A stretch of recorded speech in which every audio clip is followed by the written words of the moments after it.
Très différents, qui ont tous démarré à des moments différents, hein, on a un peu de tout. Tiens, on va te laisser démarrer. Bonjour à tous. Bonjour. Merci pour la réponse. Je m'appelle Anthrax, voilà, c'est mon nom de scène du coup, et je fais du cosplay depuis 2012. Voilà, j'ai commencé avec des petits événements et j'ai fini avec des événements du genre Mangazure, enfin voilà.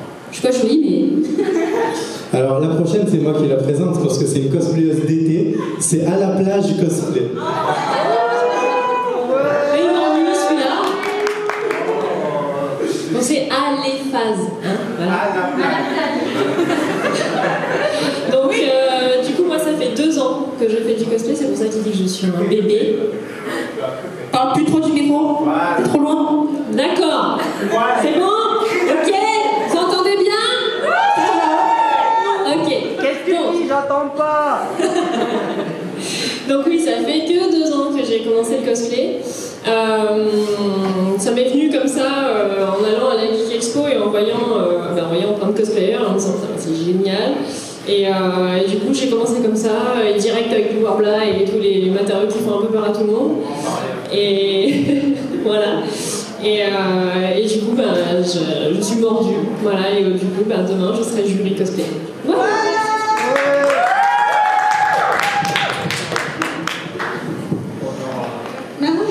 Je peux te présenter, hein. Bonjour, alors moi c'est Célène de Célène Workshop.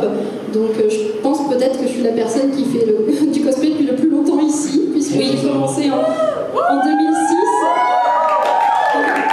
Merci de m'applaudir, je sais que je suis vieille. Mais non, t'es pas encore vieille, je sais qu'il faudrait que je pense à arrêter, mais j'y arrive pas. C'est un peu comme l'alcool, c'est un peu la même chose. Oui. Voilà, donc moi c'est vrai que j'ai fait des conventions du coup depuis 2006 et j'ai eu la chance aussi de passer derrière tous les aspects de la convention. J'ai organisé des conventions, j'ai été cosplayeuse, presse et voilà, c'est vrai que c'est quelque chose que le cosplay m'a ouvert beaucoup de choses. Bonjour à tous, on m'entend ou pas? Oui, on t'entend, t'inquiète, on t'entend même un peu trop, mais vas-y. Moi c'est Aokiji, donc je fais du cosplay depuis 6 ans. Je me rappelle des débuts. J'ai choisi le nom Aokiji pour des raisons particulières qu'Amine sait, qui m'a connu à l'époque. À l'époque où le Warbla et tous les matériaux n'existaient pas, ouais. J'ai de la chance. On faisait nos cosplays au tapis de sol. J'ai à mon actif à peu près une quarantaine de jours, qui est assez simple. Et j'ai eu l'opportunité de voyager dans quelques pays grâce au cosplay, qui, comme Célène, m'a ouvert quelques opportunités. On ouvre des opportunités, d'accord, ok. Qui m'a apporté quelques opportunités, et que, non, voilà, tout simplement. Un petit nouveau. Allez, à toi de jouer, mon petit Taurus. Alors moi c'est Taurus. Plus proche et plus fort. Plus fort. Alors, moi c'est Taurus. J'ai commencé le cosplay en fin 2012. J'aime pas mal tout ce qui se voit de loin, en général. Bon, là ça se voit pas trop. Voilà, j'aime bien les détails, tout ce qui est doré, ce qui brille. On m'a dit C'est une bille en fait. pour une drôle de vie. Voilà, j'étais une bille dans une vie antérieure. Voilà. À mon actif, je suis à mon 23e costume. Voilà. Ah ouais. Par contre, tu parles aussi bien que Carla Bruni. T'as pu à mâcher à la base pour ça. Bonjour. Tu parlais plus fort aussi. Bonjour. Bonjour. Je suis Caprix Circus. Alors toi aussi c'est Carla Bruni. Tu sais quoi, on va échanger, on va voir. Allô. Ah c'est mieux. Montez celui-là du coup. C'est pas de faute. Du coup je fais du cosplay depuis 2013 environ. Ça fait un peu plus longtemps que je traîne en convention, mais je ne me suis pas mis tout de suite. Voilà, moi j'aime bien le cosplay de manière générale, mais la création personnelle aussi, inventer des personnages. Et voilà, j'aime principalement le côté fait. Voilà. Toi aussi, je me rappelle de tes débuts parmi nous. Alors, Marie-Ange, c'est bon, tu n'as pas besoin de te présenter, on s'en fout. Alors, du coup. C'est méchant ça. Allez, vas-y, fais-toi plaisir.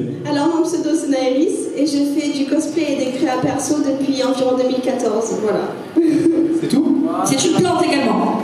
C'est un crustacé. Ouais, c'est une algue. Elle s'est incrustée dans Killer Beach d'une façon un peu incompréhensible en fait. Voilà, donc à toi du coup, Nemo, moi je l'appelle encore Nemo, parce qu'elle a commencé, elle avait 14 ans. Non, J'étais beaucoup plus jeune. t'avais pas 14 ans Ah, c'était pas légal, donc du coup, vas-y. Donc j'ai commencé le cosplay, je m'appelais Nemo, et au final, il y a quelques années, j'ai changé pour Mioun. J'ai commencé fin 2011, et depuis, je fais tout ce qui est convention. J'ai fait un peu de tout, donc de l'animation, jury, et je trouve ça très sympa de pouvoir voir l'envers du décor. Alors moi je finis, donc c'était Héraclès Nil cosplay, si je me rappelle bien. Malheureusement. Je dis pas de bêtises, il y avait Lupin, il y avait Héraclès Nil Lupin. cosplay. J'ai commencé en 2009 pour arrêter en 2013 ou 2012, je sais plus. Et voilà, donc je serai votre maître de cérémonie demain. Mais en attendant, on va commencer avec des thèmes que tout le monde ici connaît un peu. Alors moi je voulais savoir déjà comment, alors je pense que c'est plus une question pour celle qui chuchote là, dans l'oreille de son camarade. On chuchote pas en classe. On chuchote pas en classe, ok. Alors du coup, je pense que ça va plus être une question pour toi. Les origines, moi je voulais connaître les origines du cosplay dans le sud. Alors on connaît tous les origines du cosplay de façon générale, mais tu peux les rappeler aussi. Et dans le sud de la France, comment c'est arrivé ici? Parce qu'on est en province, on est d'accord, on est loin des Parisiens. Ouais, on est dans le sud. Hein. C'est le sud, alors la France. Sud au cosplay. Cigale au cosplay. C'est ça. Non, alors en fait, même moi, j'ai pas connu les débuts du cosplay dans le sud. Hein, je suis pas suffisamment vieille. Au 2006, attends, oh. Alors en fait, ce qu'il faut savoir, c'est que les tout premiers festivals de Japanimation en France sont arrivés non pas à Paris, mais dans le sud. C'était. À Toulon. Et oui, c'était Cartoonist. Exact. Oui, C'était Cartoonist. c'est mon côté identité locale. Cartoonist qui avait fêté ses 20 ans en 2014, je crois, à Nice. Alors, en effet, ça a commencé bien avant, hein, c'était début des années 2000, hein, donc de 2001, je crois, à 2004, quelque chose comme ça de mémoire. Et en fait, après ça, en fait, à l'époque, d'après ce que j'ai compris, parce que pareil, je n'étais pas dans le milieu, mais en fait, il y avait eu plus ou moins une guerre entre Cartoonist et le très connu Japan Expo. Et en fait, apparemment, il y aurait eu une bataille entre Cartoonist Toulon et Japan Expo Paris, et apparemment, c'est Japan Expo Paris qui avait gagné. Il a défoncé, je me rappelle, il était là comme ça. En fait, je crois qu'en fait, Cartoonist avait essayé de monter sur Paris un truc comme ça, et en fait, ils étaient. Non, mais le premier Cartoonist, c'était Toulon, hein. Un peu de respect, hein, Toulon. Represent. C'était la préhistoire, ça. Oui, préhistoire. Ah oui, la préhistoire du cosplay. Du coup, voilà, donc du coup, en fait, Cartoonist et Japan Expo à Paris avaient plus ou moins fait une battle, je crois, un truc un peu dans ce genre. Et en fait, donc Japan Expo avait gagné, donc après ça, dans le sud, plus rien. Silence radio. Et en fait, en 2006, pile quand j'ai commencé. Mangazure. Alors, avant Mangazure, il y avait eu, je sais pas s'il y a des gens qui ont connu le FanFest à Cannes. Non, ils sont jeunes, ils sont jeunes. Non, tu parles à tes jeunes. En fait, ça a recommencé du coup en 2006 avec le FanFest à Cannes, qui fait partie du Festival international des jeux, qui continue à se tenir actuellement. Le FIGE, voilà. C'est vrai qu'à l'époque, ils avaient une partie cosplay qui était un peu plus développée, ça s'est perdu au fur et à mesure des années, depuis quasiment 2010. Voilà. Et du coup, oui, Mangazure, dont j'ai été l'heureuse organisatrice pendant plusieurs années, parce que c'est la classe.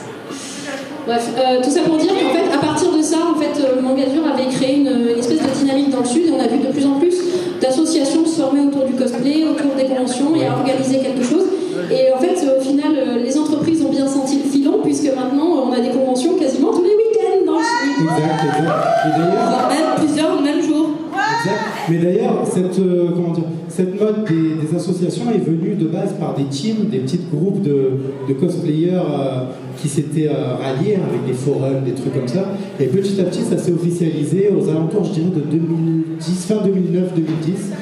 Il y a eu de plus en plus d'assauts. Ouais, ça a commencé à bien bouger vers 2009-2010.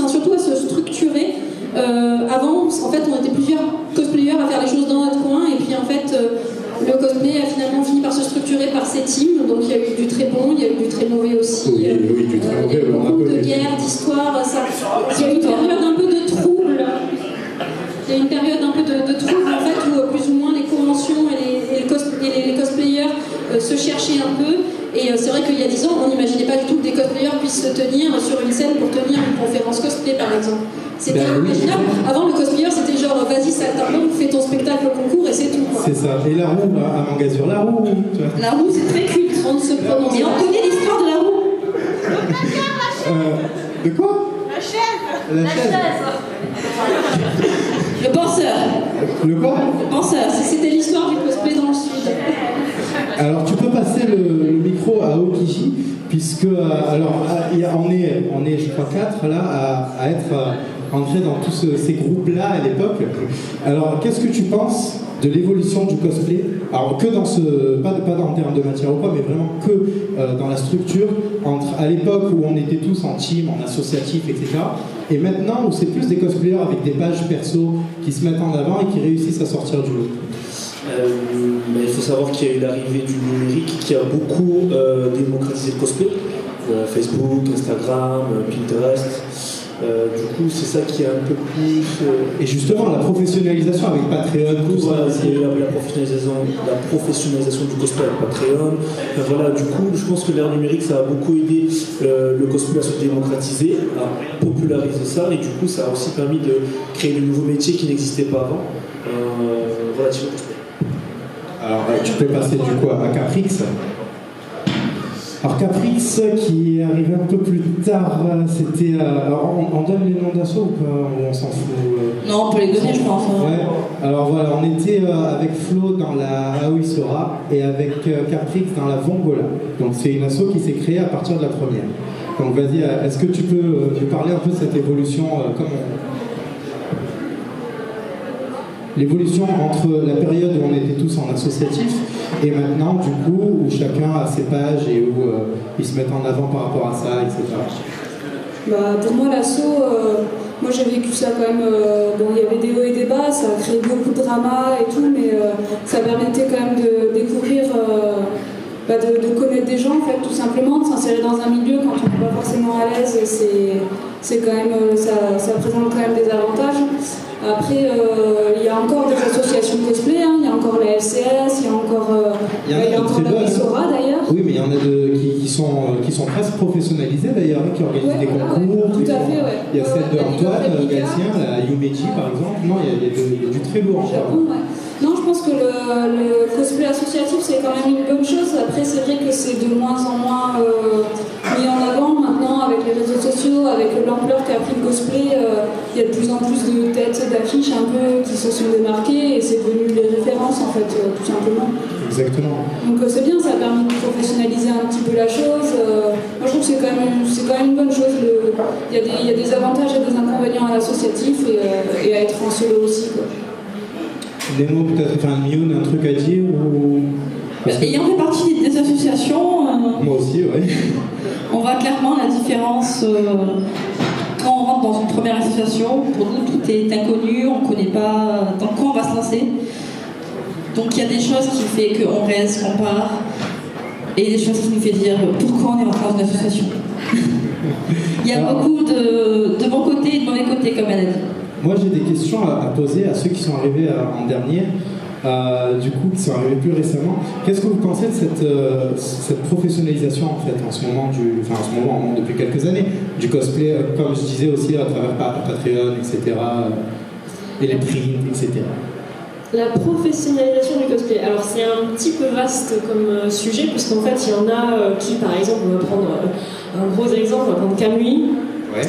Qui du coup est arrivé à en faire finalement son métier, c'est devenu rentable pour elle et son partenaire d'ailleurs. Donc, mais il y a très très peu de cas comme ça. Ce que j'ai pu voir moi du coup de mon côté à une échelle un petit peu plus proche de nous, je vais prendre mon cas en fait tout simplement. Ça m'a permis on va prendre le truc du début. Le cosplay, je m'y suis suis mise, non seulement parce que ça me plaisait, mais aussi parce qu'à ce moment-là, j'étais dans une recherche, pas d'identité, mais de retrouver mon identité. Et j'ai toujours été dans tout ce qui était manuel. Et je me suis dit, eh ben, c'est le meilleur moyen, et d'ailleurs, je me suis rendu compte qu'on pouvait vraiment tout faire avec les cosplays, toucher vraiment à tout, à plein de genres de métiers. Et il s'est trouvé aussi que j'ai voulu trouver une reconversion professionnelle. Et il s'est trouvé que la couture me plaît énormément. Et actuellement, je suis une formation pour en faire mon métier. Alors, c'est encore assez vaste, c'est vague, j'ai pas encore défini vraiment le sujet de ce que je veux vraiment faire. Donc, pour l'instant, je me forme. C'est déjà un bon début pour commencer les choses. Après, effectivement, plus loin, on voit tout ce qui est Patreon, tout ce qui est Ko-fi aussi, enfin, toutes ces choses-là qui aident en fait les cosplayers à se fournir en matériaux, parce que les matériaux c'est cher, quoi. Ouais. D'ailleurs, on va en parler aussi tout à l'heure des matériaux, de l'évolution que ça a eu entre temps. Mais il y a aussi. C'est pareil, hein, ça permet de nous aider à financer, quoi. Mais comme tu dis, en fait, le cosplay ça réunit plusieurs arts en fait. Il y a alors d'un côté l'acting, le côté comédie, roleplay, etc. Ah oui, il y a de la couture, il y a du bricolage avec le craft. Le bricolage, il y a de la coiffure, du maquillage. De l'électricité. Oui, également. Il y a beaucoup il y a de lumière, de trucs comme ça dans les arts. Il y a de la soudure aussi. Oui, aussi. La soudure, enfin, il y a vraiment beaucoup de choses, ça réunit vraiment beaucoup Oui, d'activités. la coiffure aussi. Bah, tiens. La coiffure, le travail du cuir, maintenant plus que l'électronique, c'est aussi la programmation LED, parce que ça c'est vachement la mode, hein. L'Arduino, on en parle. C'est sûr, c'est une super avancée dans les cosplays quand on voit de la lumière, de la fumée, même pour certains, c'est génial. Ah bah tiens, j'ai une question pour vous deux alors. Toi, ça a commencé plus récemment, il y a 2 ans. Oui. J'ai une question pour vous deux. Est-ce que vous pensez qu'encore aujourd'hui, des concours comme le WCS restent un objectif pour tous les cosplayers? Enfin, pour tous ceux qui ont des rêves de grandeur. Il y a quand même des choses à prendre en compte, parce qu'en rêver c'est une chose, mais il faut aussi derrière avoir les moyens. Parce qu'effectivement on peut faire mais je parle qui. d'objectif pour l'instant. Est-ce que ça reste quand même pour ceux qui débutent comme à l'époque, pour ceux qui débutent en fonction de ses moyens aussi. Oui et non. Pas tous d'accord là. Disons que si, avoir un objectif comme celui-là, ça peut justement pousser à trouver des solutions, à faire en sorte à évoluer, à apprendre. Moi, à chaque costume, j'apprends des choses. Là, dernièrement, je suis en train de faire un costume de Yoruichi de Bleach, une version du jeu sur c'est ça, le petit chat noir, sur mobile. Et en fait, vous voyez, j'ai pas trop d'arguments, hein, voilà. Donc du coup, j'ai tenté, par exemple, le latex, et je découvre complètement. On parle toujours de cosplay, hein, même si on dit latex. Mais non, je ne suis pas partenaire, me dit, je tiens à le dire. C'est pas le même. Donc oui, à chaque costume, on apprend des choses, on progresse, et du coup, ça permet de se dire, tiens, est-ce que j'ai pas envie de progresser encore plus? Là, moi, j'ai déjà fait quelques concours. Je me dis, tiens, j'ai envie de tenter des concours un peu plus gros. Par exemple, de tenter, pourquoi pas, une sélection Coupe de France. Pourquoi pas donc un concours à l'international aussi. C'est vraiment des choses qui me font envie, qui me donnent envie d'avancer. Envie d'avoir envie. Voilà. L'envie d'avoir envie, exactement. Et du coup, moi j'ai une question encore pour Alexandre. Flo qui voulait. Je sais plus. Non, ce que tu voulais parler. C'est qui voulait parler? Moi, je t'avais posé aussi la question, est-ce que tu penses que pour les nouveaux, ça reste un objectif? Alors, moi, il y a un truc que j'aimerais dire, parce que les nouveaux, j'ai l'impression que beaucoup se mettent la pression, parce qu'il y a l'objectif, le résultat, le like, le machin. Il n'y a pas de bonne manière de faire du cosplay. Vous pouvez faire du cosplay sans faire de concours. Faire un concours, ce n'est pas une finalité, ce n'est pas ça qui va vous donner la reconnaissance. Enfin, si, quelque part, et le like, oui, un peu, faut pas se leurrer, mais... Non, faut pas se leurrer, mais en fait, si vous ne vous sentez pas de faire de la scène, vous n'avez aucune obligation. Chacun le fait comme il le sent. Il y en a qui font que des shootings. Moi, par exemple, j'adore les concours, je suis très compétitrice. Et je fais beaucoup de concours. C'est pour ça qu'elle vous dit, ne faites pas de la scène. J'ai été sélectionnée pour représenter la France à l'Eurocosplay à Londres en 2013. Et j'ai été sélectionnée en tant que représentante PACA à la Coupe de France de cosplay il n'y a pas très longtemps. Je l'ai fait parce que c'était des objectifs que je voulais me mettre moi. Personne ne m'a imposé. C'est quelque chose que je voulais faire. Mais je n'avais aucune obligation de le faire. J'ai apprécié ces expériences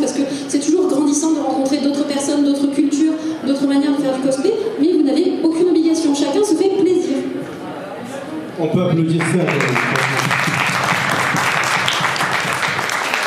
Est-ce que Flo voulait réagir ou un frag? Je sais plus, il y avait... Ah non, ok, bon, d'accord. Tu avais une question du coup, vas-y. Dans sa présentation, elle parlait d'un objectif. Est-ce que tu as réussi du coup à te retrouver en te mettant en cosplay? Est-ce que tu as réussi, comme tu cherchais à te retrouver en te mettant en cosplay, est-ce que tu as réussi? Est-ce que tu as atteint cet objectif? Alors, oui, disons que ça m'a mis sur la voie. Ça m'a mis en bonne voie, et ce que je peux vous dire, c'est que quand j'ai décidé de faire du cosplay, j'ai pas décidé effectivement de... Je me suis pas dit, je vais faire un concours, je vais faire ça, j'ai un objectif tout de suite. Non, l'idée effectivement de base, c'était de me retrouver. Et même aujourd'hui, en ayant d'autres objectifs, parce qu'en fait, la première fois que je suis montée sur scène, je me suis dit « Oh, en fait, c'est trop génial !» Et du coup, à chaque fois, j'ai envie d'y retourner. Voilà, c'est pour ça que j'ai envie de faire de la scène. C'est pas une obligation, comme disait Célène. Moi, c'est un challenge qui me plaît et qui, du coup, me pousse à chaque nouveau cosplay à tester des choses, à apprendre plus et, du coup, à continuer, finalement, mon chemin dans le fait de me retrouver moi, quoi. Voilà. D'accord. Alors, ouais, vas-y. Personnellement, quand je fais des concours, c'est aussi une manière d'accepter un peu ce que je suis. C'est m'ouvrir un peu aux autres. Enfin, c'est la façon dont j'ai pas l'habitude de faire actuellement, tous les jours, quoi. Donc c'est pas une facette de moi que je montre tous les jours, mais c'est une facette de moi que j'ai envie de montrer en fait sur scène. Et en fait, en concours, j'essaie de me lâcher, d'être complètement à fond dans le personnage que j'incarne. Et du coup, je suis plus moi pour l'occasion. C'est pas me retrouver, c'est plutôt m'oublier en fait. C'est plutôt passer à autre chose et oublier un peu tous les tracas de l'extérieur. Donc ça te fait quand même beaucoup de bien, faut dire. Ça reste une Du coup, est-ce que ça t'a aidé à t'affirmer un peu plus dans la vie de tous les jours? Ah ouais, vraiment. Il y a des choses que je n'osais pas faire.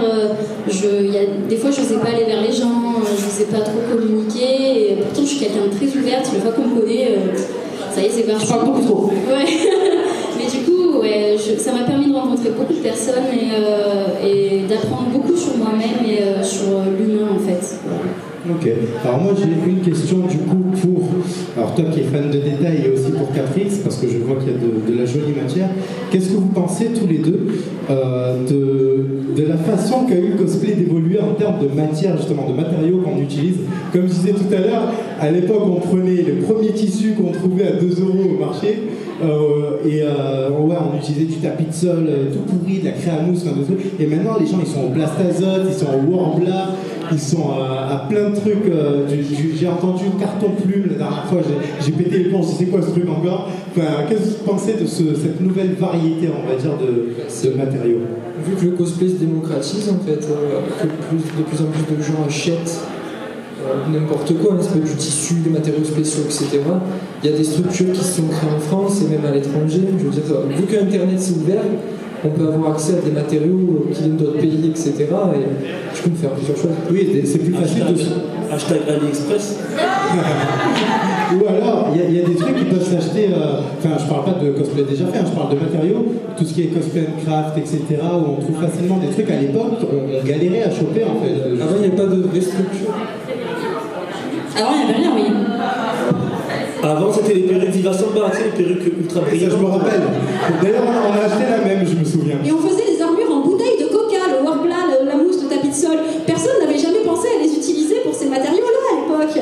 Et oui, YouTube, ça n'existait pas non plus. Hein. YouTube, on va se calmer là. Non, c'était des moches à la France. Création de YouTube 2005. Ah oui, ok.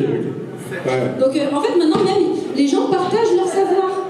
Chose que avant, sur internet, franchement, t'avais aucune info. T'étais chez toi dans ton jardin, tu faisais ton cosplay. Ah oui, cosplay for France. Très sympa. Non, avant, on était beaucoup sur Cosplay Forum où chacun partageait un peu ses astuces. C'était un peu la seule plateforme où il y avait du partage de tutos, de choses comme ça. Ouais. Mais je veux juste rebondir sur les matières. On n'est pas obligé d'utiliser des matières entre guillemets nobles comme du cuir, comme des choses comme ça qui coûtent très très cher. Même le Warbla, c'est vrai que c'est un confort de travail, mais ça ne veut pas dire que vous aurez un super résultat parce que vous allez acheter une plaque de Warbla en fait. Hein. C'est quand même de l'apprentissage, il faut savoir travailler la matière, il faut savoir le lisser parce que le Warbla c'est très granuleux. c'est très difficile à lisser et ça se fait pas comme ça. C'est pas parce que vous achetez une jolie matière que vous saurez en faire quelque chose de bien. Ouais, mais à la différence de l'époque, maintenant tu as des work in progress. Caprix. Ouais, c'est ça. À la différence. C'est pas parce qu'il y a un joli tuto sur YouTube que Caprix, c'est. coucou, je suis là, c'est moi, je suis présentateur.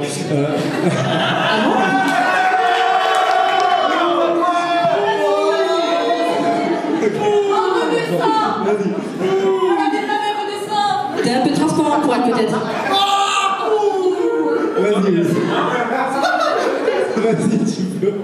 Non, ce que je veux dire aussi, c'est qu'on peut quand même utiliser maintenant, faut pas en avoir honte, des matières qui sont moins nobles. Moi, j'utilise beaucoup, par exemple, les tubes de Pringles. On peut faire des super bracelets avec ça, ça coûte rien du tout. Et franchement, même avec de la récup, on peut faire des super trucs. Faut être toujours créatif, en fait. Au recyclage, c'est le meilleur endroit, je vous le dis. Oui, on va rentrer dans un très gros débat. J'aime bien les débats. Ah, c'est le débat. Ah là, c'est le débat. J'aime trop les débats comme ça. Alors, ah oui, t'avais encore. Ah pardon, il y avait encore Taurus, le petit jeune. Taurus, regardez comme il est mignon. Il a un petit vide. C'est un genou. Voilà, qui allait donc du coup réagir à la dernière question. Ensuite, je passe au sujet. Juste pour finir, quand vous voyez les matériaux nobles, c'est bien de les utiliser. Mais le mieux pour ceux qui commencent, enfin moi c'est un conseil, après vous faites comme vous voulez. Le mieux c'est de commencer par des cosplays simples et à chaque fois d'augmenter la difficulté. Faites pas comme moi, parce que moi la première fois j'ai vu une armure, je me suis fait faire pareil. J'ai acheté beaucoup de Warbla, je me suis ruiné. J'ai fait un truc. Ça ressemblait plus qu'à un mollusque qu'à une armure. Alors, heureusement, Warbla c'est récupérable, mais bon, investis pas des grosses sommes pour. Faites pas trop compliqué au début, faites de plus simple et après augmenter la difficulté. Voilà. On a une autre réaction sur les matières. Oh là là, cette question elle enflamme les passions. Alors moi je suis un peu spécialiste de la récup, donc par exemple pour le bâton de Sakura, j'ai utilisé du papier journal et du scotch de peintre, et après des bandes de plâtre. Donc en fait des fois il y a des choses qui sont tout simples, on n'y pense pas forcément, du papier alu, quoi, ça fait très bien l'affaire pour faire des papier alu, j'ai eu une très mauvaise expérience à mes débuts cosplay avec ça. Ça c'est un mauvais souvenir ça. Après voilà, il suffit de trouver juste la technique en fait, c'est pas forcément le matériau qui va faire la technique. Et si on trouve la bonne technique, peu importe le matériau qu'on va utiliser, ça va marcher. Donc après, voilà, moi j'utilise beaucoup de récup, genre la carte c'est du papier plastifié, enfin voilà, il n'y a pas, quand on n'a pas forcément les moyens aussi d'acheter des matériaux type Warbla ou quoi, ben on se débrouille avec ce qu'on a. Genre le papier mâché on fait avec de la farine et de l'eau, bah, ça fonctionne très bien.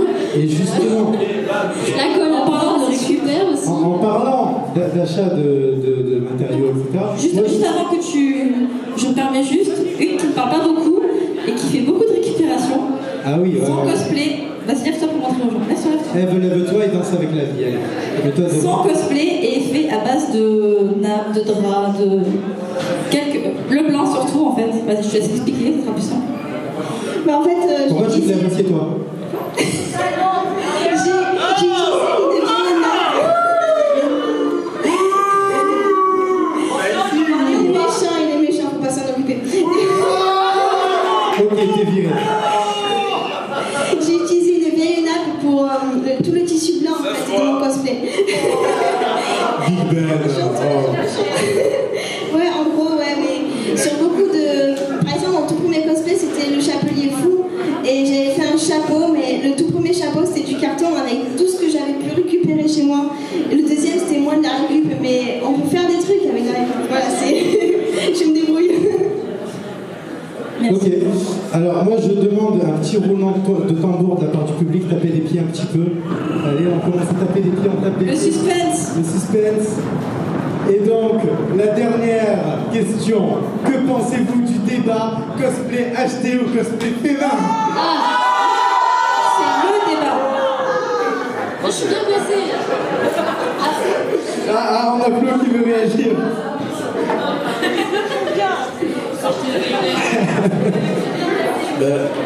Honnêtement, il n'y a pas de débat à avoir entre fait main ou acheté tant que la personne, Alors de débat, je suis d'accord, mais il y a eu de grosses guerres, de grosses disputes sur ça. La première guerre mondiale du cosplay, je m'en rappelle, moi. Il y en a toujours, mais après, je pense que l'essentiel, c'est de s'amuser avec ses potes et prendre du bon temps. Ah oui, donc toujours. acheter au fait main, personnellement, moi, je vois. Quand je dis ces trucs-là, je trouve que c'est puéril, c'est inutile, parce que l'objectif final, quand même, c'est de s'amuser. Enfin, on n'a pas de rentrée d'argent, enfin, on ne vit pas avec ça, au final. Donc, on s'amuse. Ah, on en a deux. Pour une fois, il y a. Pour une fois, elle parle. Après, personnellement, acheter, moi, ce qui me gêne moins, c'est si c'est acheté par une personne qui l'a fait main. Enfin, quand on achète un cosplay Made in China, souvent ils mettent un prix vachement élevé pour le matériel et la qualité, ça vaut pas le coup. Hein. C'est vrai qu'il manque de ressemblance souvent. Voilà, il vaut mieux demander limite si on ne sait pas coudre ou si on n'a pas forcément le matériel, de demander à une personne de le faire pour nous, on lui achète. Mais parce que vraiment, ce qu'on achète déjà fait Made in China en toc, vraiment mal fait, c'est. Après, il y en a qui sont vraiment pas mal. C'est pas rentable. Ils se sont améliorés, c'est pas rentable, je suis d'accord. Il y en a qui sont vraiment rentables, qui sont très bons, avec beaucoup de détails. Ouais. Moi j'ai acheté un. Il y en a de très bons achetés, moi je parle de Claude là qui est juste là. Claude, très beau cosplay. Alors, Claude est à acheter. On commence l'enchère à 1 euro, s'il vous plaît, qui dit mieux? Qui dit trop? On a du coup, Patrick, c'est en Frax, qui veulent réagir. Non, je veux juste dire que moi j'ai déjà acheté un cosplay, j'ai acheté le cosplay de Sophie, parce que en fait, souvent les costumes ça me prend beaucoup de temps à crafter, et en fait des fois on n'en voit pas la fin, et c'est un peu déprimant, donc histoire de pouvoir sortir de quelque chose de nouveau, en convention, de facile à porter, j'ai acheté le cosplay de Sophie du château ambulant, il m'a coûté 30 €, donc relativement pas cher. Je pense que si j'avais acheté tout le tissu, si j'avais acheté le patron ou si j'avais fait le patron, ça m'aurait coûté beaucoup plus cher en fait. Oui, beaucoup plus cher. Le costume est de qualité, après j'ai fait quelques retouches pour qu'il soit bien adapté à ma morphologie. Et moi j'ai pas du tout honte de dire que je l'ai acheté, j'en suis très contente, j'en suis très satisfaite et il y a des sites de qualité. Après c'est vrai que je suis d'accord, il vaut mieux acheter à quelqu'un qui l'a fait, ça fait travailler un peu l'artisanat et tout, mais voilà, je pense qu'il faut pas avoir honte d'acheter ses cosplays quand on se sent pas de les faire, quand on a envie que ce soit facile. Alors on avait en France qui voulait réagir aussi du coup. Ouais. Alors du coup je voulais réagir parce que je suis bien placée pour réagir à ça, vu que le cosplay que je porte actuellement est un cosplay acheté à une cosplayeuse, donc qui est Amy Cosplay, qui avait fait le costume de Sakura. Et du coup en fait moi j'aime beaucoup acheter les cosplays, mais parce que c'est dans l'optique de faire revivre le cosplay derrière. C'est-à-dire qu'il y a des cosplayers qui vendent de leur cosplay parce qu'ils n'en veulent plus, parce qu'ils n'arrivent plus à les porter ou quoi. Moi j'aime beaucoup les racheter derrière et presque y apporter ma sauce parce que j'aime incarner les personnages. Moi je fais du cosplay pour m'éclater, donc moi si je veux porter un personnage, c'est pas forcément oh là là, je vais m'embêter à le faire moi-même et tout. Non, j'ai envie de l'acheter, donc je l'achète. Et puis si j'ai envie par exemple, de participer à un concours ou quoi, là j'essaie de le faire moi-même parce que c'est le minimum requis pour faire un concours. Donc du coup, moi ça me gêne pas d'acheter un cosplay ou quoi et de dire surtout que je l'ai acheté et du coup j'ai envie de mettre en valeur le travail du cosplayer qu'il y a derrière.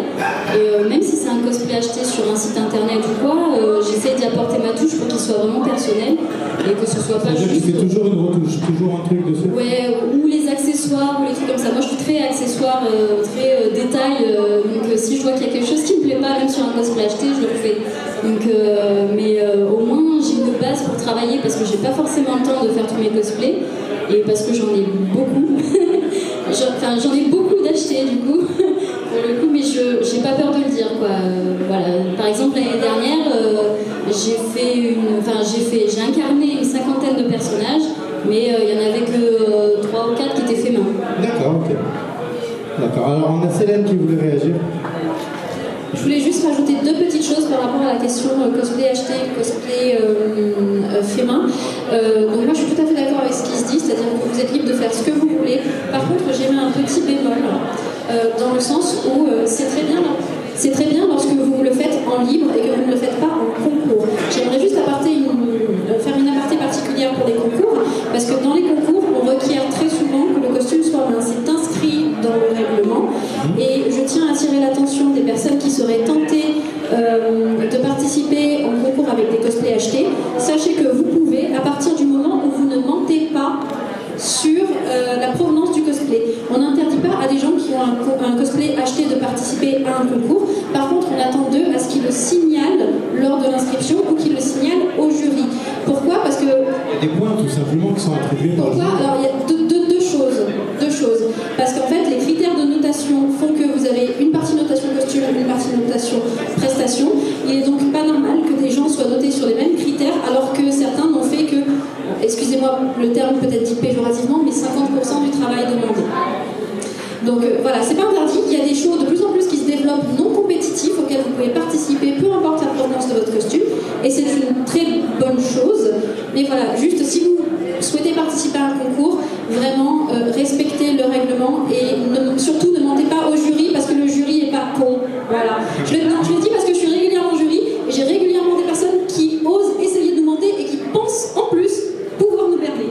Et c'est vraiment la sensation de se faire passer pour un con, c'est voilà, très désagréable. Et juste une deuxième petite chose, alors on a beaucoup parlé des costumes achetés, donc que ce soit acheté auprès de l'industriel et acheté auprès du cosplayer. Les deux sont un peu différents. Moi personnellement, c'est vrai que si je dois préconiser quelque chose, je préférerais que vous donniez une deuxième vie à du travail artisanal parce que juste l'aparté humain derrière, c'est que très souvent les cosplays en Chine sont faits par des enfants dans des conditions de travail pas toujours très décentes. Donc n'oubliez pas quand vous achetez un cosplay, tout comme n'importe quel autre vêtement issu de l'industrie, que il y a quand même, c'est véhiculé quelque part une certaine condition. Voilà. On peut l'applaudir. Est-ce qu'il y a quelqu'un d'autre qui veut réagir ou pas, ou on passe à la suite? Ok, il y avait Taurus. Je dis juste. Tu t'appelles Taurus? Non, mais je dis juste une petite phrase pour réagir. En fait, juste moi, ce que j'aimerais, c'est que les gens ne s'approprient pas le travail des autres. Voilà. C'est parce qu'il y en a beaucoup qui disent que c'est eux qui l'ont fait, alors que c'est pas eux qui l'ont fait. Donc voilà, c'est dans l'histoire de mentir, voilà, sur cette histoire. Mais voilà, après, c'est pour respecter le travail de tout le monde. On passe à Taurus. Voilà, c'était Taurus, donc du coup.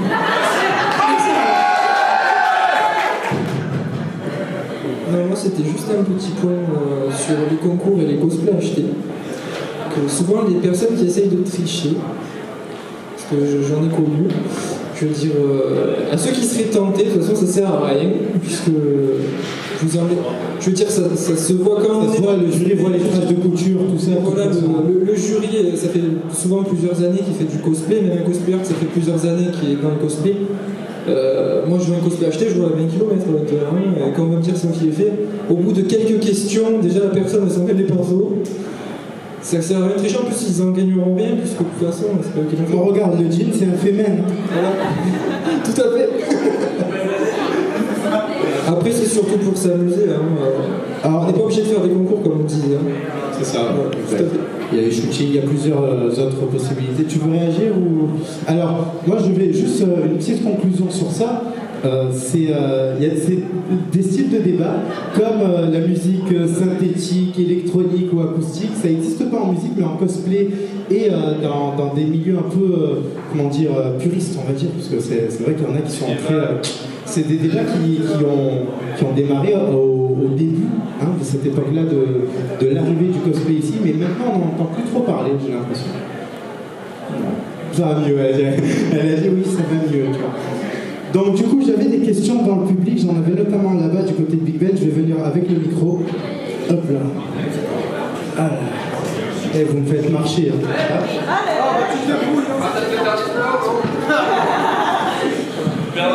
Allez, allez. Aïe, aïe, aïe, j'ai pris 20 ans. Pas que 20 ans, hein.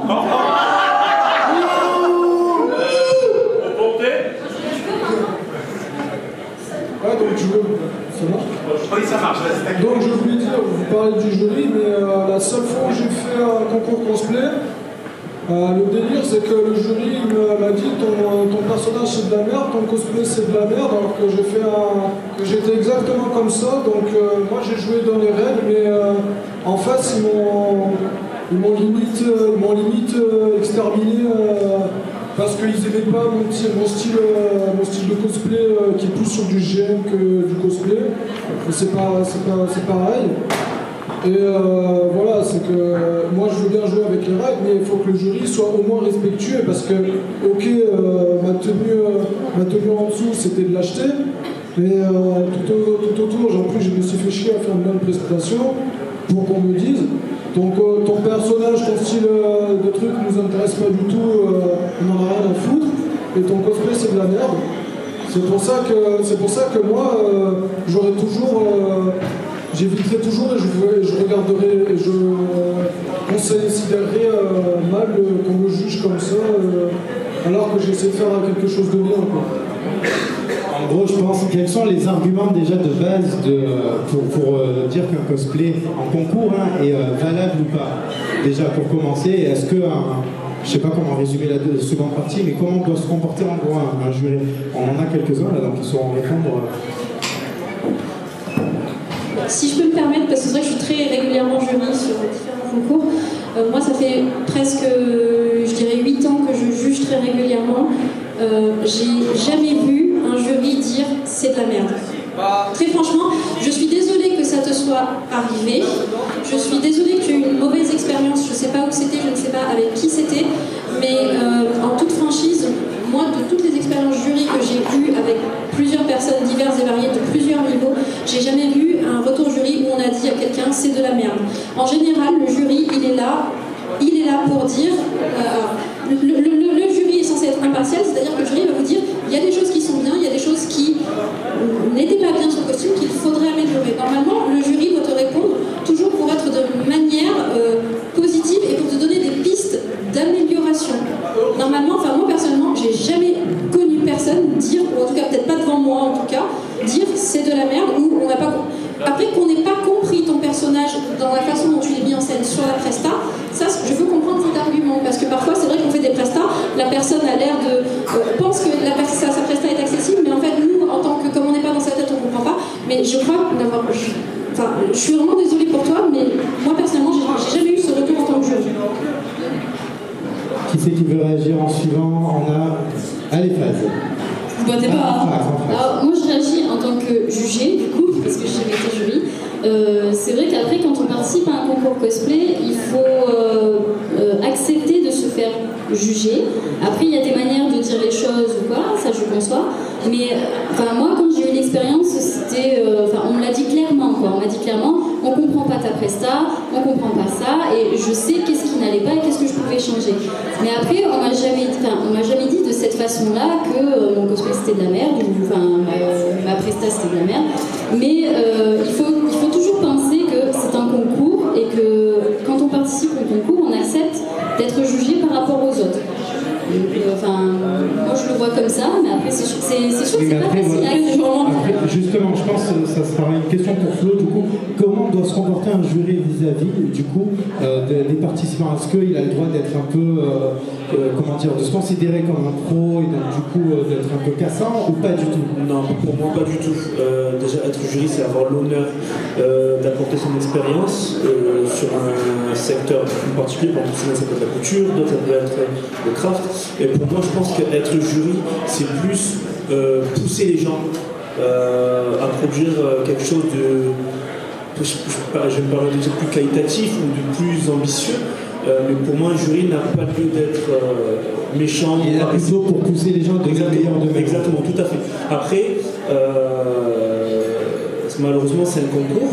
Il y a peu de place et on ne peut pas primer tout le monde. Si on pouvait primer tout le monde, je pense qu'on le ferait. Mais malheureusement, il y a un moment où on doit choisir et que quand il faut choisir, malheureusement, on essaie de. C'est très dur d'être jury, parce que beaucoup pensent qu'être jury, c'est venir se montrer et tout. Non, on passe des heures où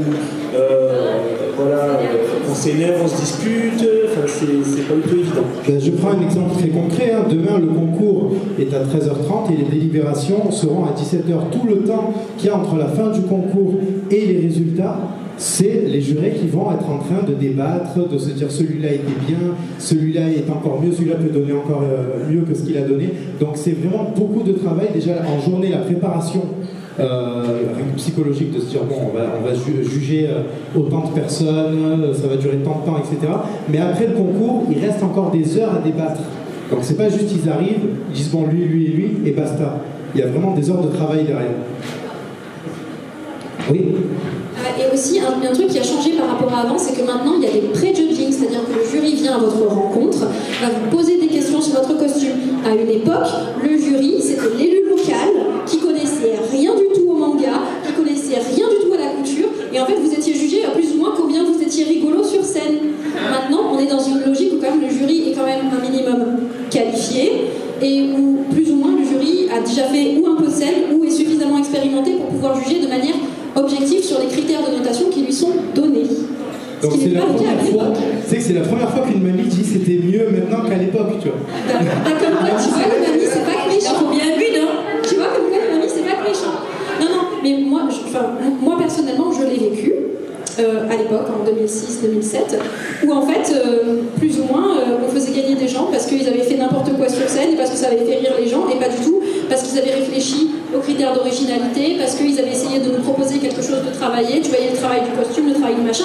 Avant, c'était genre, hé, coucou, regardez, je suis là, et là, ah, super, t'as gagné, t'es génial. Non, c'est à peine qu'il y a un jury.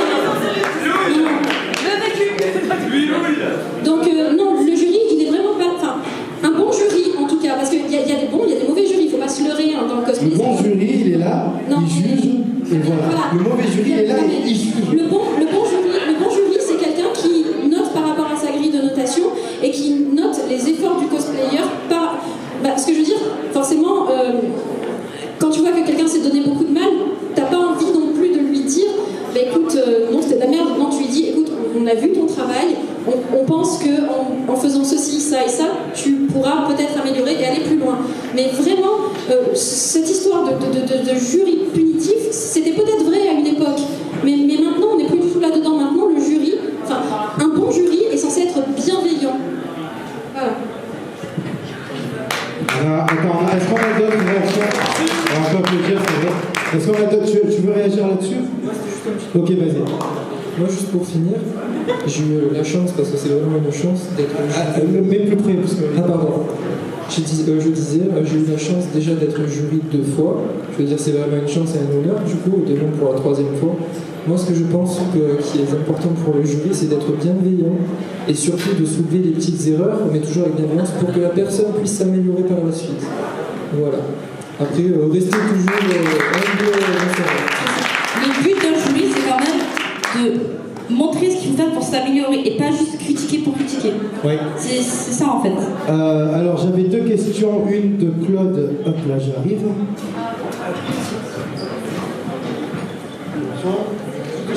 Juste pour savoir, vous avez quelqu'un qui est sur scène avec un cosplay. Pas plus fort. Vous avez quelqu'un sur scène avec un cosplay filmé, qui est très beau, tout ça, que sa prestation est très mauvaise.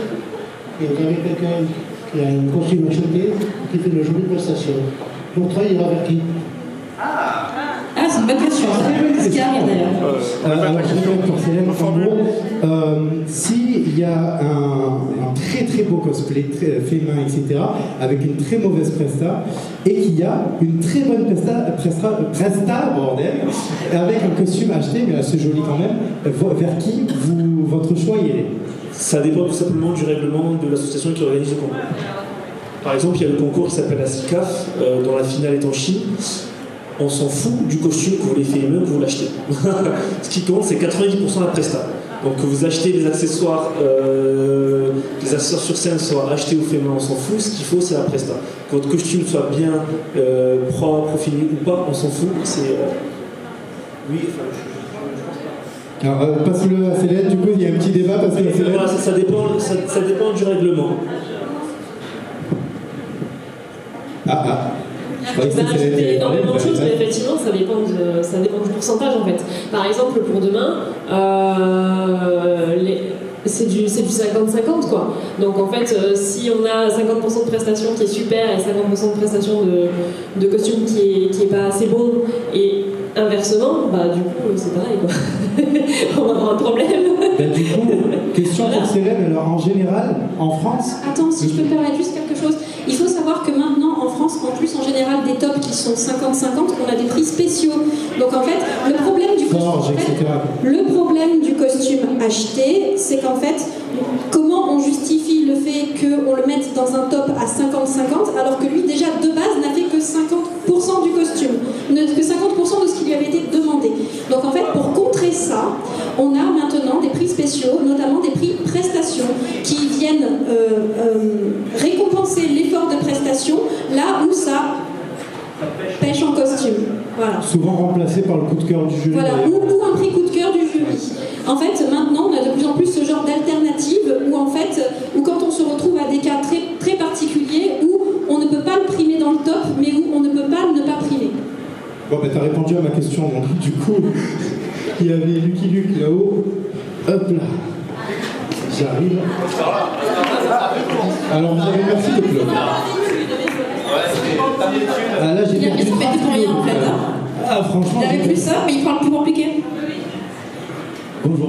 Bon, voilà. Alors, moi, j'avais une petite question parce que vous connaissez tous, je fais beaucoup de costumes que j'achète. En fait, acheter un costume étant la différence d'acheter les éléments du costume. Et j'aimerais bien voir tous les éléments que moi j'aurais eu.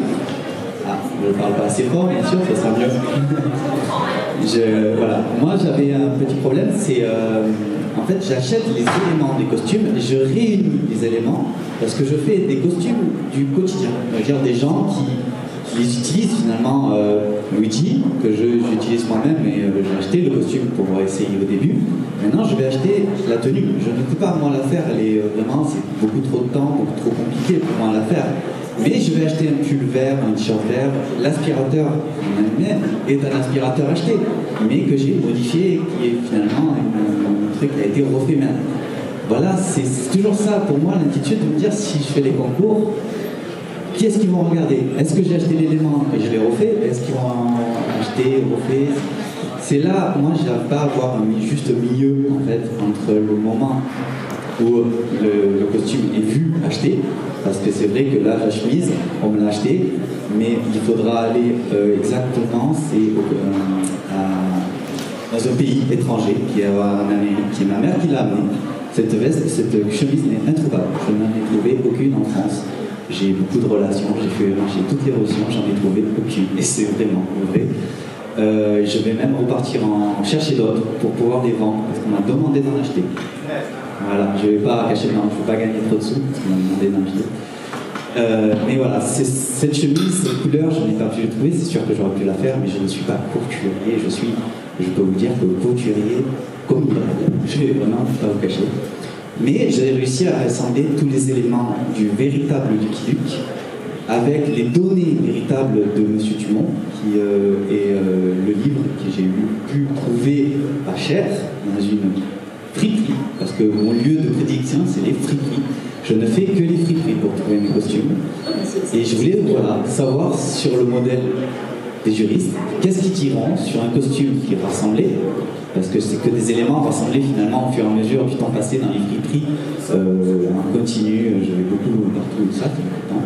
Et à la fin, vous trouvez en scène et me dire, ah mais c'est pas toi qui as fait le costume, parce que ces coutures sont faites mécaniquement, et non, voilà, c'est toujours ce petit problème. Alors ça, c'est une troisième catégorie dont on n'a pas parlé, c'est le cosplay dit placard. Ouais, exact. Et ils vont expliquer ça plus en détail. Mais aussi, là c'est vrai, on nous demande ceux qui passent vraiment beaucoup de temps à chercher des éléments précis pour leur cosplay, qui ne sont pas facilement trouvables sur internet, etc. Et qui comparent ces heures-là aux heures de travail sur le... On va passer comme ça en fait. J'aimerais dire quelque chose là-dessus. Ta question en fait, elle est par rapport à quoi? Elle est par rapport à est-ce que ton costume il a une valeur ou est-ce que... Il parlait de concours, il parlait toujours de concours. Parce qu'en fait, ce que tu fais, c'est génial parce qu'en fait tu vas chercher vraiment des éléments particuliers, tu te donnes la peine vraiment pour assembler quelque chose de super et d'exceptionnel, et finalement en fait tu es vraiment dans le cosplay, puisque tu rassembles tes éléments pour faire ton costume de ton personnage pour pouvoir l'incarner le plus proche possible. Mais c'est effectivement, comme disait Mieux, ça s'appelle du cosplay placard, mais il ne faut pas le prendre de façon péjorative, parce qu'en fait c'est sûr que si tu te lèves le matin avant d'aller en convention, tu dis ouais attends je vais prendre ce jean, cette veste, ouais vas-y c'est bon j'ai fait tel personnage, ouais là on va te dire oui bon bah c'est cool parce que tu t'amuses, mais effectivement si tu as envie d'avoir un jugement de valeur là-dessus, c'est un peu compliqué. Mais là, ce que tu fais toi, c'est encore autre chose. C'est le côté plus poussé, on va dire, du cosplay placard, quoi. Après, on peut pas parler de costumes faits main, du coup, puisque ce sont des éléments que tu as assemblés. Tu ne les as pas retransformés, tu les as assemblés. Tu les aurais transformés, tu vois. Ça aurait donné un pourcentage de faits main sur ton costume. Donc du coup, pour le concours, c'est du costume acheté, quoi. En dehors du concours, je pense que c'est l'un des Mais en dehors du concours, c'est un super truc. Mais justement, c'est un aspect cosplay. Je suis en train de parler, laisse-moi parler. J'étais en train de parler sur Bref, le cosplay, en fait, c'est un peu ce dont on parlait tout à l'heure. Chacun l'aborde comme il veut, à son niveau, à ses moyens, à ses ambitions, etc. Il n'y a pas à avoir un jugement entre un costume entièrement féminin avec des heures et des heures de travail et le même personnage qui est fait avec quelqu'un qui a acheté son costume. On va pas dire non mais toi t'as acheté ton costume, on s'en fout. Bah non, c'est pas pareil. Mais laisse-moi terminer ma phrase. Mais justement, les éléments comme il parle là en shooting, par contre, ça donne des trucs de malade. Oui, voilà. Si tu veux faire un shooting avec, ça va rendre super. Mais voilà, c'est pas. Enfin, par rapport au concours, c'est un peu compliqué. Moi, je vais jouer la psychologie inversée. Attention. Moi, en fait, je compare souvent cette situation pour essayer de faire comprendre la chose. Par exemple, imaginons nous sommes à un concours, non pas de cosplay, mais de pâtisserie. Comment est-ce que tu juges la différence entre quelqu'un qui a entièrement fabriqué à partir des éléments, les ingrédients, et quelqu'un qui, par exemple, aurait utilisé une préparation préfaite? Pour un jury, c'est compliqué. Parce qu'en fait, l'assemblage et la fabrication sont deux choses complètement différentes. Actuellement, nos critères de notation, les plus répandus qu'on retrouve le plus souvent, c'est très souvent la difficulté technique, la qualité de la réalisation. Donc c'est un peu compliqué de retranscrire en fait l'assemblage d'éléments cherchés quand bien même ils ont pris du temps à avoir été cherchés. C'est difficile de la retranscrire actuellement sur notre grille de modification. C'est pour ça que les cosplay shows non compétitifs, c'est vraiment la meilleure alternative pour ce genre de costume. Alors quelqu'un d'autre veut réagir ou on passe à la suite? Alors vas-y, Mioun. Je veux dire. Elle parle beaucoup, hein. En fax, elle parle. Ah ouais, vraiment, là. Elle fait la chimie, je les ai dit, alors. Ça fait des années que je la connais, c'est la première fois que je l'entends parler autant. Elle te connaît bien maintenant, c'est pour ça. On m'a dit de parler, alors je viens parler. Bien sûr. Il a parlé. C'est ça. Non, pour agir au cosplay placard, donc hors concours, tu peux vraiment t'éclater à faire ce que tu veux. Je fais beaucoup de placards parce que je veux en faire le plus possible avec le moins cher possible. Donc le cosplay placard, ça aide beaucoup pour ça. Des fois, je réfléchis même mes costumes par rapport aux habits que j'ai. Et du coup, voilà, mais je sais que je les présenterai pas en concours parce que c'est pas approprié pour le choix du jury. Il y a des moments, il y a des jurys, des fois je sais quels sont les jurys dans les conventions, et des fois je fais un costume par rapport au jury qu'il y a dans les conventions. Oh, est-ce que c'est bien ou est-ce que c'est pas bien ça? Mais bon. Célène, elle a pas l'air contente. Non, mais c'est pour dire, je sais que je vais pas présenter. Non. C'est pas toujours annoncé, mais des fois quand c'est annoncé, bon, je sais que y a telle personne en jury, bon, attention, je vais pas présenter ça en cosplay parce que ça craint, ou voilà, ce genre de truc, quoi. Mais bon, même si je sais que c'est pas la meilleure des solutions, mais au moins, voilà. Tout ça. Non, mais c'est tout ça pour dire que je sais plus ce que je voulais dire. On va un peu changer de sujet alors. Applaudir, ouais. Tout ça pour dire que il faut adapter son cosplay à la situation, j'ai envie de dire. Voilà, pour moi, je ne vais pas présenter du placard en concours. Voilà. Après, c'est un choix perso, c'est à toi de mettre toutes les chances de ton côté pour gagner un concours. Voilà. Elle parle un peu trop. Hein. Juste, Mioun avait une question du coup. Vas-y. Oui, du coup, j'ai une question. Depuis tout à l'heure, on parle de tout ce qui est costume, tout ce qui est armure, warplay. Mais le maquillage est une chose très importante dans le cosplay. Comme on peut le voir, pour changer a de grands David cosplays. Chan, par exemple. Voilà, David Chan est un très bon exemple dans le milieu du cosplay, avec ses cosplays, ses transformations dues à son métier de transformiste. Qu'en pensez-vous? De tout le travail. Mais d'ailleurs, il arrive à faire des personnages féminins de façon. Mais Ah, ils sont magnifiques ces personnages féminins. De toute façon, le mot cosplay, donc c'est l'étymologie de deux mots, donc cos, qui est le costume, et play, replay. Je pense que le maquillage joue un rôle super important dans le personnage pour mettre en avant une expression, un personnage triste, un personnage énervé, un personnage heureux. D'ailleurs, il aide au roleplay, justement. Exactement, ça met plus en avant le roleplay, ça vous met vous-même plus à l'aise. Après, bon, je sais qu'il y en a certains qui vont dire oui, mais moi je ne sais pas me maquiller. C'est la dextérité.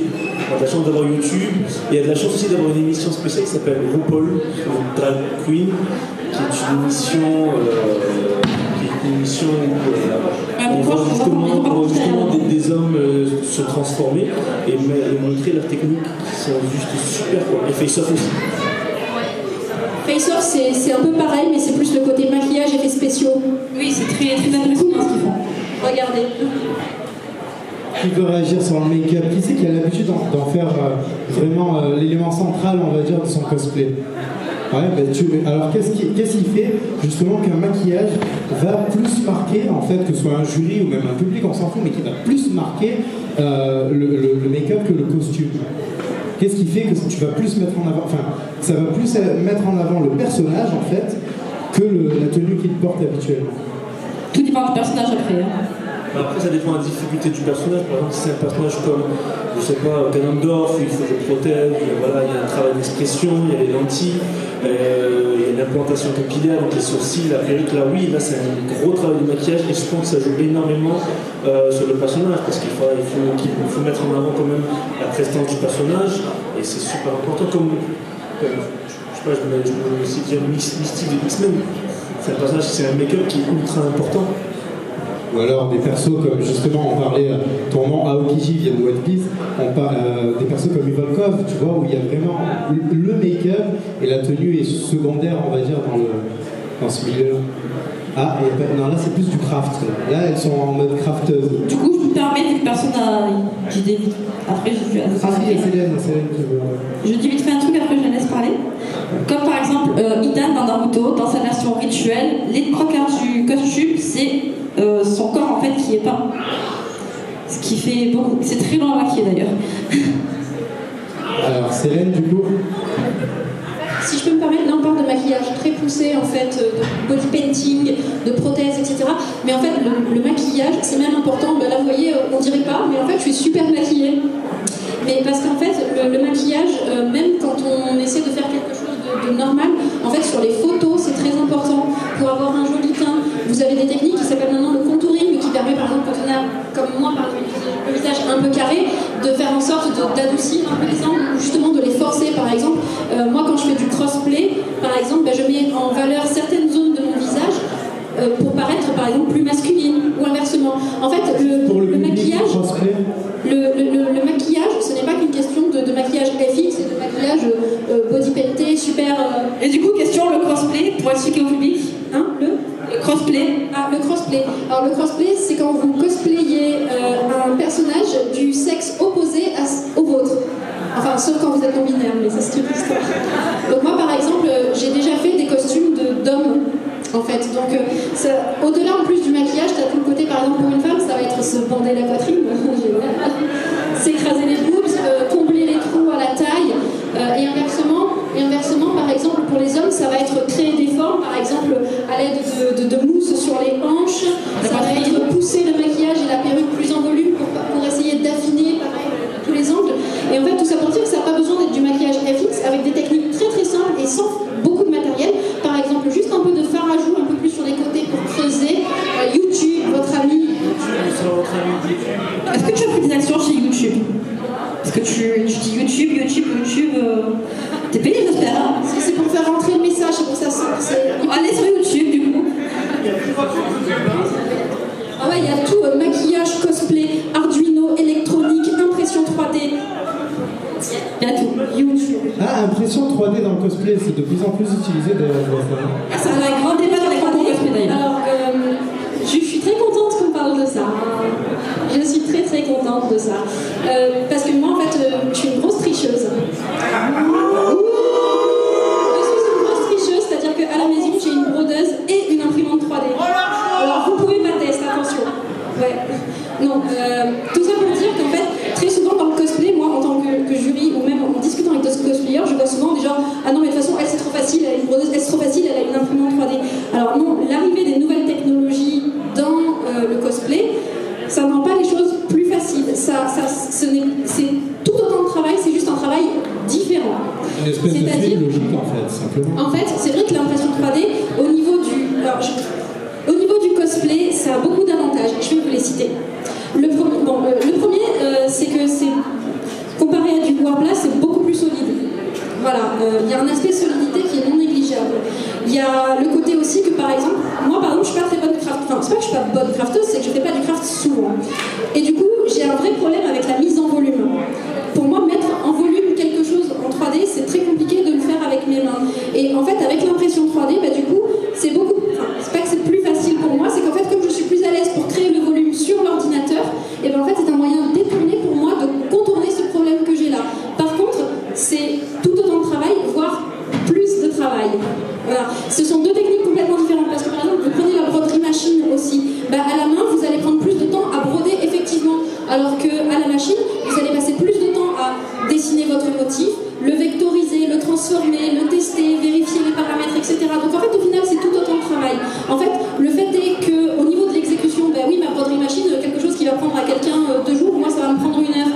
Mais en fait, ça ne me prendra 1 heure que si j'ai bien tout paramétré et si j'ai bien tout fait en amont. Donc en fait, ce n'est pas un travail plus facile, c'est un travail différent. Et beaucoup de personnes que je rencontre sont très fermées à notamment tout ce qui est impression 3D. En impression 3D, c'est encore particulier parce que maintenant, on trouve de plus en plus de modèles faits, en fait, de modèles sur Internet. Et moi, je suis la première à en imprimer, je ne le cache pas. Par contre, même quand on ne fait pas de modèle, c'est un peu comme le problème du papercraft. Quelqu'un qui a fait son armure d'Iron Man, mais qui a pris le patron en papercraft qui a déjà été fait par quelqu'un d'autre, au final, c'est pas un peu pareil. Si, voilà, moi je me pose vraiment des questions là-dessus parce qu'on a tendance à dire ouais, l'impression 3D c'est trop facile, sauf que franchement, vous avez déjà pris une imprimante pour essayer de faire adhérer votre première couche. Vous avez eu une impression qui au bout de 3 heures est là et d'un coup tu sais pas pourquoi alors que tout allait bien, ça foire. En fait, on a l'impression que ça y est, que c'est comme une imprimante papier, que ça va arriver, tu lances ton truc et allez, ça y est, t'attends. Et c'est bon, c'est compliqué, pas du tout. En fait, c'est très compliqué en fait au final d'imprimer quelque chose correctement parce que ça va dépendre de tous les paramètres que vous avez fait en amont. Et en fait, c'est si vous avez réussi à tout comprendre et à bien anticiper tous les problèmes que là, ça va sortir correctement. Et quand bien même ça sort correctement, très franchement, le PLA, c'est beaucoup plus difficile à post-traiter et à poncer que le Warbla. Et du coup, en moyenne, combien de temps ça prend pour faire un patron pour l'imprimante 3D en moyenne? Alors moi j'ai pas de formation 3D, donc en fait j'en suis encore à la base où je galère et où je pleure devant mes modèles, devant mon ordinateur parce que j'arrive pas à faire ce que je veux. Voilà, si ça répond à la question. On va dire oui. En fait voilà, j'ai pas de...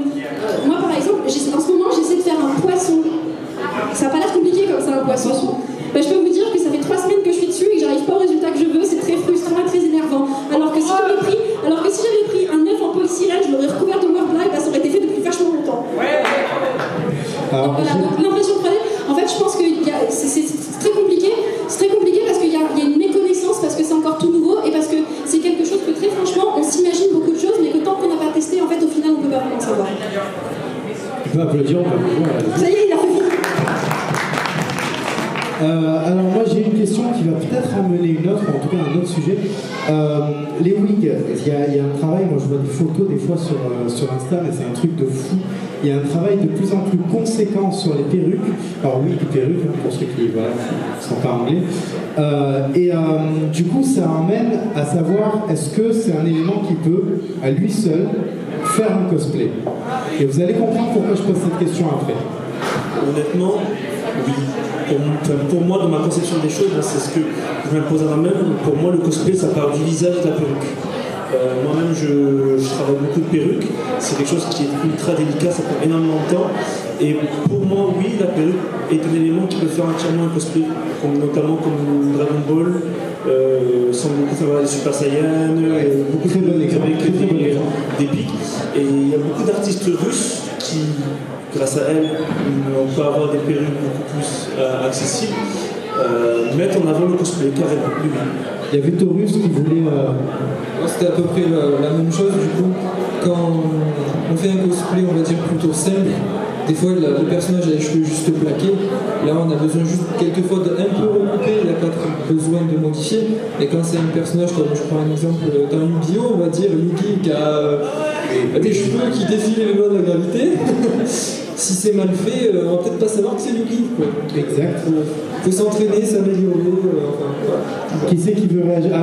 Du coup, alors toi, c'est vrai. Ouais, il y a beaucoup de. Je le vois. Ouais. Rien que comme exemple, aujourd'hui je suis sa modèle, j'ai porté son costume. Dans sa perruque. Ouais, mais en fait aussi, le fait de pouvoir toucher à la perruque, genre par exemple fusionner entre elles, parce que c'est ce que j'ai fait pour Mérida. Pour Mérida, j'ai pris 3 perruques pour en faire une seule. Et en fait, ça donne aussi une personnalité au personnage parce qu'on ne voit pas forcément le personnage de la même manière. Par exemple, j'ai vu une fille qui avait fait Mérida et elle avait voulu garder ses cheveux roux elle-même justement pour qu'elle donne quelque chose de plus authentique. Moi, je voulais plus me rapprocher du personnage Disney. En fait, ça donne vraiment une personnalité au personnage et pouvoir le travailler derrière, c'est toujours intéressant aussi. Voilà. Alors, qui d'autre veut réagir sur les wigs? Oui, on a Anthrax qui veut réagir dessus. Et après, j'explique pourquoi j'ai posé cette question. Alors, moi, je dirais que les deux sont complémentaires. Je dirais qu'un costume sans une wig, ça fait un peu bizarre, et une wig sans costume, ça fait un peu bizarre aussi. Donc, je dirais que les deux sont complémentaires. Après, il y a des versions qui existent où il y a, par exemple, je sais pas, moi je pense aux versions bikini, ils mettent une... C'est de ça que je voulais parler, justement. Je m'en suis doutée. Les bikinis. C'est de tout ce qui est, alors sur les shootings depuis quelques années, on a beaucoup de côté artistique qui s'est rajouté dans la photo même, en fait, Yves pourrait nous en parler, qui est là, qui s'est rajouté dans le cosplay, dans les shootings de nus, les shootings de bikini, etc. Où là, pour reconnaître le personnage, il faut vraiment que le peu qu'il y a d'éléments sur la personne soit, mais alors, c'est un détail monstrueux. Qu'est-ce que... Ben vas-y, réagis dessus, t'es pas en train de le faire de toute façon. Alors, personnellement, je suis un peu mitigée sur ces versions-là. Donc, je sais pas si je vais être très objective ou quoi, mais il faut vraiment... J'ai envie de dire vraiment qu'il y ait des éléments significatifs pour reconnaître le personnage, parce qu'il y en a qui ont tendance à abuser en fait de ces versions boudoir, de ces versions lingerie, etc. Il y en a qui disent j'ai fait tel personnage en cosplay et en fin de compte la wig n'est pas travaillée, le make-up n'est pas travaillé. Moi je dirais que vraiment si vous voulez faire une version comme ça, il faut pousser les choses au bout, presque à mettre des sous-vêtements adaptés au personnage, histoire vraiment qu'on reconnaisse vraiment le personnage en lui-même. Avec un code couleur, avec un... Ouais, par exemple un code couleur ou même des détails qui sont sur, je sais pas moi, oui, des logos, par exemple je pense, je sais pas moi, Sailor Moon, rajouter l'emblème de Sailor Moon sur la lingerie, voilà, on y pense, mais que le travail de la wig et des accessoires soit vraiment fait en fonction de reconnaître le personnage et pas pour dire j'ai fait de la lingerie, j'ai fait tel personnage. Et du coup, pour toi, un passage d'un manga où la personne est en lingerie, d'après toi, si c'est exactement l'identique de la lingerie du manga, pour toi c'est du cosplay du coup, ou pas? Oui, parce que c'est une version du personnage qui existe. Ça existe. Ah, c'est de la lingerie, du coup, c'est pas du cosplay. Non, parce que si c'est une version qui existe et dont il y a une image. Et oui, mais du coup, si c'est une version qui existe, tout le côté fanart, tu le supprimes du monde du cosplay. Non, justement, le fanart, c'est autre chose, je dirais. Après, les fanarts en général, ils sont travaillés pour qu'on reconnaisse justement ce personnage. Donc, je sais pas, tu peux pas mettre quelque chose de tout simple et dire que t'as fait ça. Alors moi, déjà oui, il y a Taurus qui veut réagir, mais je vois aussi Célène depuis tout à l'heure qui boude. Non, je boudais pas en fait, je disais juste que pour moi en fait, le côté fanart, il y a le cosplay, il y a la création personnelle et la création originale, et que pour moi ce sont des choses un peu différentes qui ne se jugent pas sur des trucs différents. Et je me prononce pas sur la lingerie.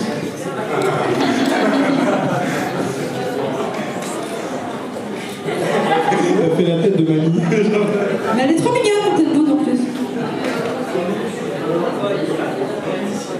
Alors moi je pense qu'on peut faire du cosplay tant qu'on a une référence en fait. Parce que j'ai déjà vu des cosplays ultra originaux. Pour vous donner un exemple, j'ai déjà vu le cosplay de la fille de la bouteille de Coca-Cola qu'il y avait sur l'emballage des années 30. En cosplay c'est énorme, mais je dirais une référence. Moi personnellement ce que je porte aujourd'hui, c'est Undertaker du manga Black Butler, mais là c'est la version fanart, c'est un fanart officiel de l'autrice qui est dans un recueil de fanart que dessine plusieurs tenues. Il n'est pas dans le manga, mais il est dans son recueil. Donc d'un côté, on peut faire, tant qu'il y a une image de référence en face, il n'y a pas de limite à ce qu'on peut faire dans un cosplay en fait. C'est ce que j'ai à dire. Et Pierre, pas d'autres questions? Non. Concernant les créations personnelles. Alors, elle vient de donner son avis, mais vas-y. On en a pas parlé en détail, on l'a vite survolé et j'aimerais savoir leur avis. Par contre, juste à savoir que le défilé commence dans très peu de temps. C'est-à-dire qu'il faut leur laisser le temps de se préparer et de leur préparer la scène. Donc, ça sera peut-être la dernière question. À part, alors, soit de toi, soit de quelqu'un du jury, est-ce qu'il y a une question? Je vais pas passer au public. Ah, il y a Miko, ouais, mais en haut, il y avait qui? Ah, ok. Ouais, je fais ce que je veux, ok. Donc, du coup, on avait... Ah, j'aurais aussi une remarque. Ah, ok, bah, tiens, Yves. J'aurais aussi une remarque par rapport à tous ceux qui ont posé des questions sur les taux de pourcentage ou des choses comme ça. Il y a un truc que je voudrais rappeler, qui est trop souvent oublié. Quand vous avez un concours, la première chose que vous devez faire, c'est lire le jury, le règlement entièrement. Et envoyé par mail. Et le comprendre. Parce que généralement, ce genre de détails ou de questions, c'est pris en compte par le règlement. Et en fait... Par contre, on n'entend rien au niveau de la scène. J'ai déjà précisé... Je répète après. Alors en gros, il y a le règlement qui est envoyé de base avec les pourcentages de craft, etc. et qui doit bien être lu avant même l'inscription, de toute façon la confirmation au concours. Et du coup, Yves rappelait ça, voilà. Donc, on peut l'applaudir parce que c'est vrai que c'est une précaution à prendre. C'est souvent zappé. Alors j'avais du coup... ouais, je passe de l'autre côté par exemple. Enfin, depuis le temps qu'il a la main à pauvre. Ok, tiens. Moi, je voulais savoir ce que vous pensiez des cosplays qui sont humanisés. Par exemple, Pokémon, Stitch, Pikachu. Il y a des références qui existent. Après, est-ce que ça peut être pris en compte? On a une pro là-bas. On a une pro là qui s'appelle du coup Anthrax. Je passe le micro. Après, ça reste une référence. Tant que tu as une image de référence, ou qu'on voit qu'on reconnaît le personnage ou le Pokémon, hein, comme tu vois. Je veux dire, ça reste de la créa perso, mais ça reste une partie du cosplay. C'est une catégorie à part. Je veux dire, c'est comme une gender. J'ai fourché. Je veux dire, voilà, tu vois, c'est par exemple quand tu veux faire, on va dire, Elsa, mais version mec, un peu du genre, tu vois. Ça reste une partie du cosplay. C'est juste un peu différent, mais ça reste du cosplay. Voilà, je sais pas ça. En frax, là, on t'attend tous, attention. Attention à la réponse. Juste pour souligner, en fait, Naïris est venue juste là pour faire l'algue. Elle fait des flèches pour diriger le micro, mais elle ne parle pas. Depuis tout à l'heure, elle a la flemme, on dirait. Tu veux pas parler? D'habitude, c'est une pipelette, hein. D'habitude, elle arrête. Elle est trop timide, il y a trop de gens pour elle. Elle doit faire des petits comités. Quand elle commence à parler, on peut plus l'arrêter normalement. Bon, vas-y, en frax. Bon, je réagis du coup parce que c'est un peu ma spécialité.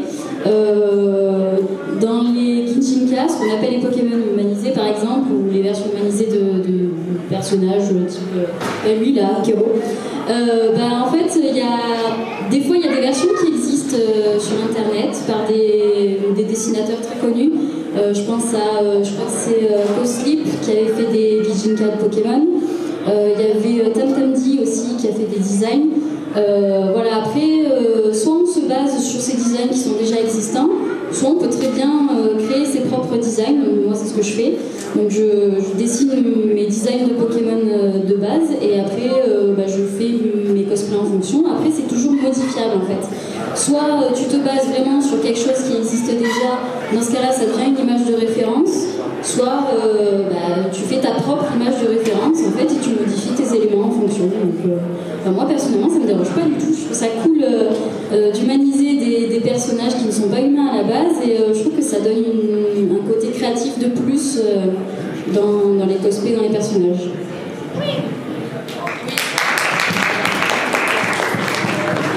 Alors, est-ce que d'autres personnes veulent réagir ou on peut passer à la question suivante?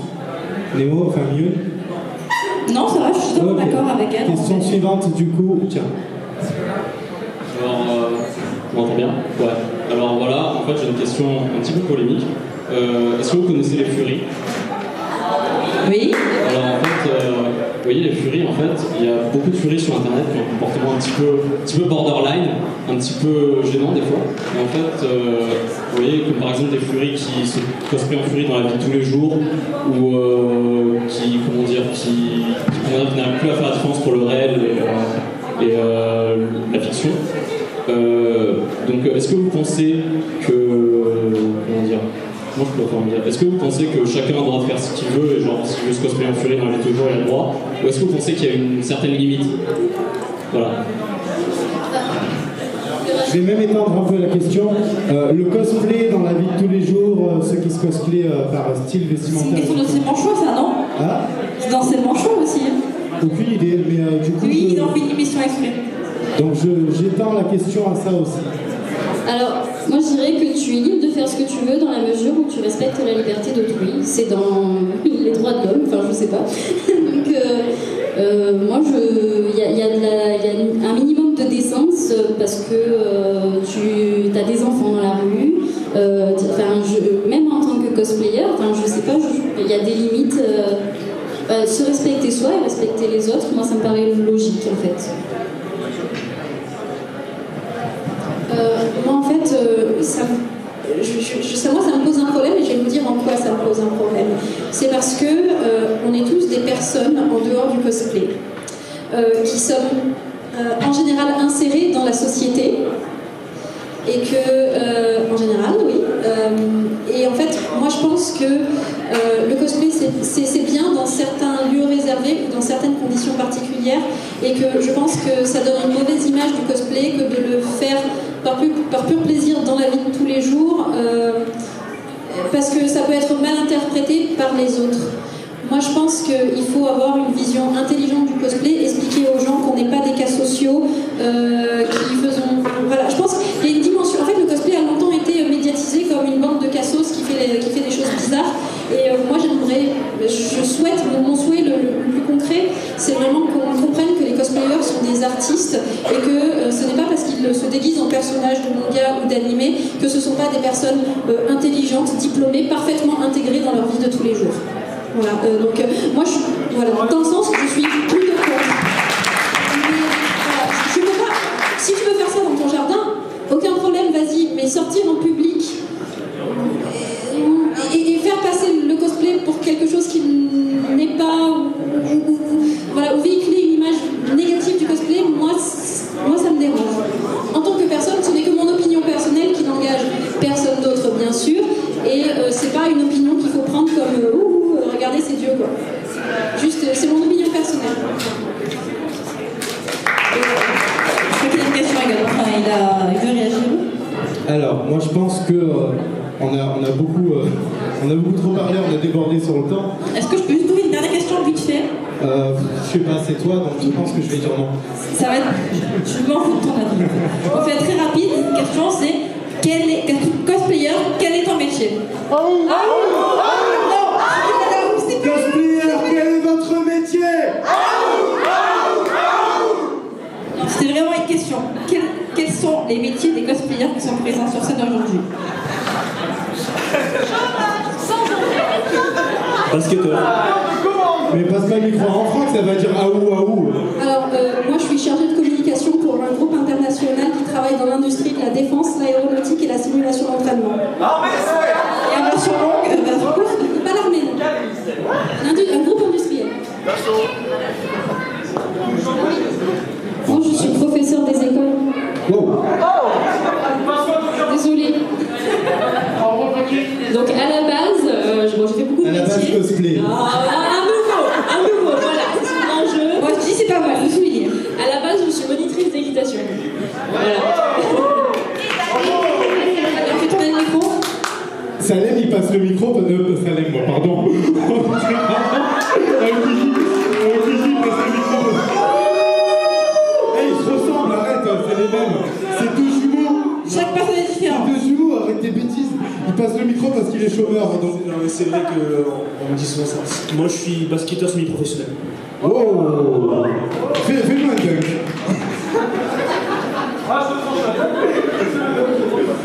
Vas-y. Moi, je suis botaniste et fleuriste. Bien. Moi, je travaille dans la certification des produits bio. Une végane. Moi, actuellement, je fais rien, mais mon dernier métier, c'était opératrice de saisie. Donc, On se demande pourquoi tu réponds pas les mots. Alors du coup... Et toi, pourquoi tu réponds pas? Pourquoi je réponds pas? Parce que tout le monde ici sait que je suis youtubeur. Donc du coup... Ah bon? C'est ton travail. Alors, tu pourras me dire ça le jour où tu pourras payer un resto.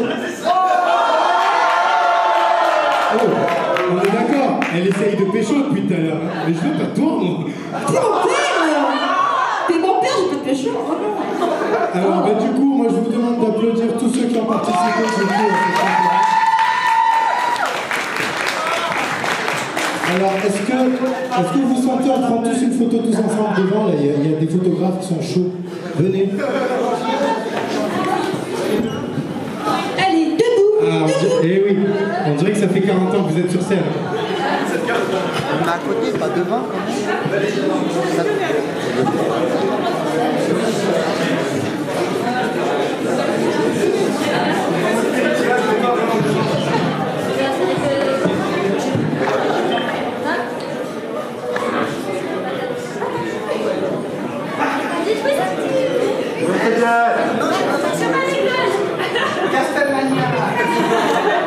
Oui.